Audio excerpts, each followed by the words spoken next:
Hello everybody, my name is Heather and welcome to another video on my channel. Today we are doing a book unhaul. As we were moving, I took it as an opportunity to go through my books, pull out some of them that we just don't need taking up space on our shelves anymore. This is a combination of books that I'm getting rid of and that my husband are getting rid of. In a few weeks, we are going to Boise for Jacob to take the bar, and they have a half price books there. So a lot of these, as many of them as I think are in good condition, we'll probably take and try to sell half price books, and then I can do a little bit of a book haul. We'll just get in-store credit there. Some of these I probably just need to donate. They're in rough enough condition, but I thought I'd just walk you through some of the books that we're getting rid of and why. And that's what today's video is. So hopefully you enjoy it, and we'll just dive in. These are in no particular order. It just happens to be what's the easiest to grab. So first one I'm getting rid of is One of Us is Lying by, oh, that's upside down, Karen McManus. This one's a really popular YA mystery book, and I have read it, and I just didn't love it enough to feel like I'd ever recommend it to anyone. I don't plan on continuing the series. I definitely don't need a whole hardback taking up space on my shelf. And there were some things in this that I just felt like were a bit much for a YA book, so I'm not really going to be recommending it to anyone. So it's just time for it to go. No one else is going to read this in my life. And then the next two are both like self-help book type things that I read at one point when I feel like that genre was a little bigger, and I just don't feel like they had anything significant enough for me to warrant keeping them on my shelves or to reread them. First one is Girl Wash Your Face, and then the second one is It's Not Supposed to Be This Way. Clearly I've gotten rid of Dust Jackets, but both of these are just kind of following along people's lives, and I just feel like those aren't the type of self-improvement books that I enjoy or really get anything out of. I prefer ones that are a little more research-based, not just people's experience-based. So those ones are gonna go. The Woman in the Window by A.J. Finn. I read this one a really long time ago and kind of forgot that I still owned it, to be honest. I just don't think I'll ever reread this. It was like alright. The plot's okay. I didn't love the characters. There was some content I didn't love. So just in general, I wouldn't be recommending this book to anyone, so it can go. This one's actually one of my husband's. I haven't even tried to read this. This one's American Gods by Neil Gaiman. And he said that he got to a point where there was just some really not good content in it. We're kind of picky about that. And so he's never gonna even finish reading it. He DNF'd it, and I don't plan on ever picking it up, so goodbye. This one is super random. It's Chance and Necessity by, I don't even know, Jacques Monod, something like that. This is one when I was in college, they were like redoing the social studies building, and so a bunch of the teachers and stuff went and like cleared out their personal collections, and so they just had a ton of free books. So I grabbed this one off of a free book. I don't even know anything about it, and I just think at this point, it's been years this has been sitting on my shelf and I haven't even considered picking it up, so I think it can go by. These next two are both Tom Clancy books. The Debt of Honor, The Sum of All Fears. I believe they're both, are they both Jack Ryan books? I know The Sum of All Fears is. I'm not sure on that one. I haven't actually tried to read them. My brother tried to read them and said that they were super boring, so I think I'm just gonna stick with the movies. And I just don't see myself getting around to reading these. They're so thick. So somebody else can have them. I also think if I was going to read them, I would want them as not mass market paperback, because these are thick books and I just don't love this format. Speaking of big books in the format of mass market paperbacks, we have two of the Stormlight Archive books, and I just would rather read these in a different format.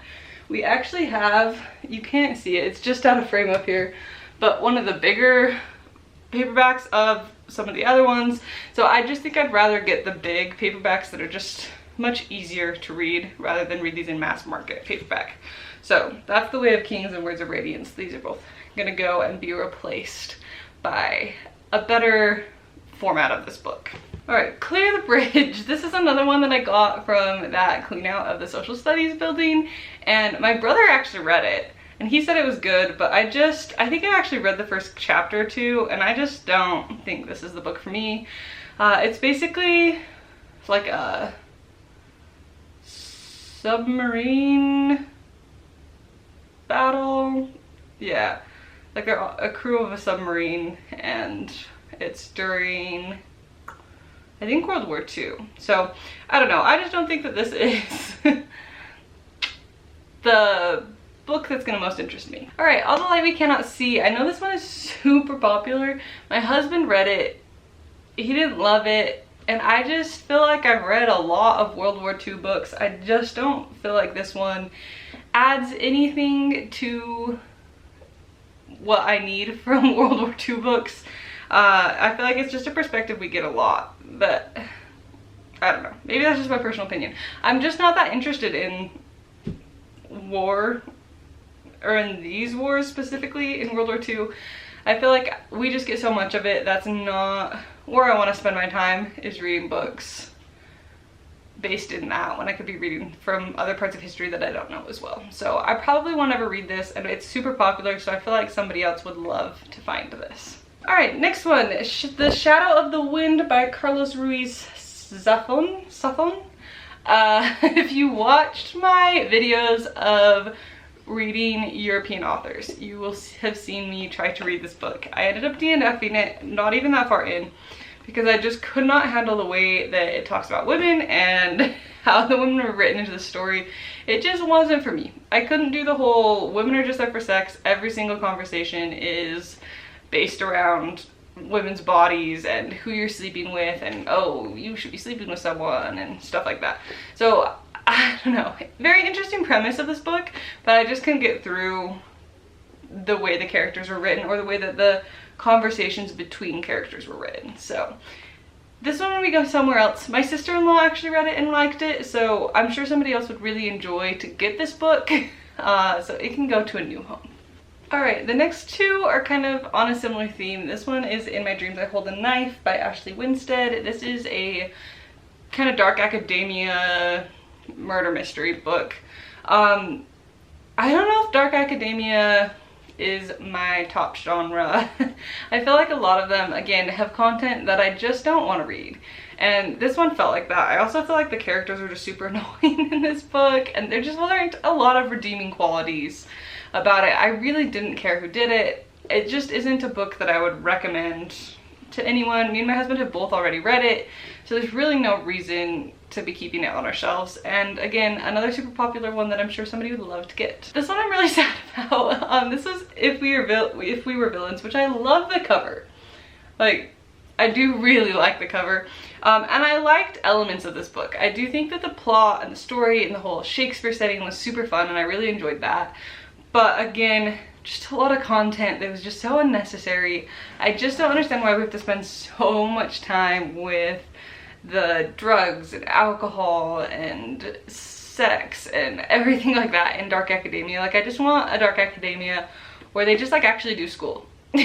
And so I don't know, this one had redeeming qualities, but I do think that somebody else would enjoy this on their shelves more than me. Next one is Ender's Shadow by Orson Scott Card. I actually got this one from thrift books, and this is one of those situations where I thought I was getting the little mass market paperbacks, because that's the editions that I have of all of my other Ender's books and all my other Orson Scott Card books.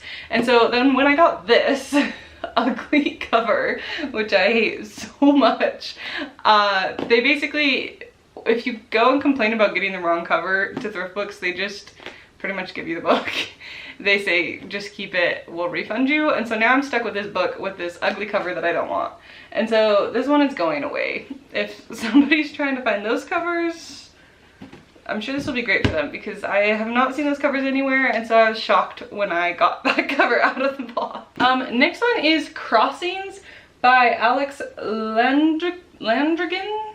This one's a very interesting book, and I picked it up because of the premise of the book, where basically you can read it, there's two different orders, so you can read it cover to cover, or you can go through and read it where it'll like tell you to pause and then skip to another page, and you like jump around throughout the book, and then you kind of are piecing together this thing. But it just, I don't know, I think the idea is super cool. I think it was executed a little not as amazing as it could have been.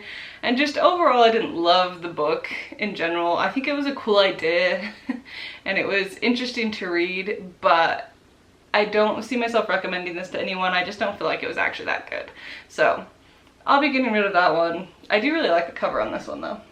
And then another book that I thought was a really cool idea, but was not executed well, was I Hunt Killers by Barry Lyga. This one's basically about the kid of a serial killer who starts helping basically he's trying to help the cops to prove that he's not also a murderer like his dad, which I thought was a super cool idea. The problem is I think it would have been way more interesting if it was like an adult. So like he grew up with his dad as a serial killer and now he's like an adult who's actually helping the police in an official capacity. But in the book, he's like a teenager. He's super annoying. The cops want nothing to do with him. They want him to just do his thing. So then he ends up just making everything worse by trying to help because he just is not capable of actually rationally thinking through anything. And it's just a little irritating. So again, a really cool idea, but I just think it would have been so much more interesting if they twisted it a little bit, made the character older, and made it so he was actually working with the cops and not going behind the cops' back and getting in their way. So yeah, I will not be reading the rest of the series. I didn't love this one, so that's gonna go. And then the last few books is actually a whole series, and that is the Poppy War series. These are very out of order. My husband read them. He thought they were alright, but I don't plan on reading them. I just feel like they have a lot of content, once again, that I just personally don't want to read. I don't plan on picking these up ever. Yeah.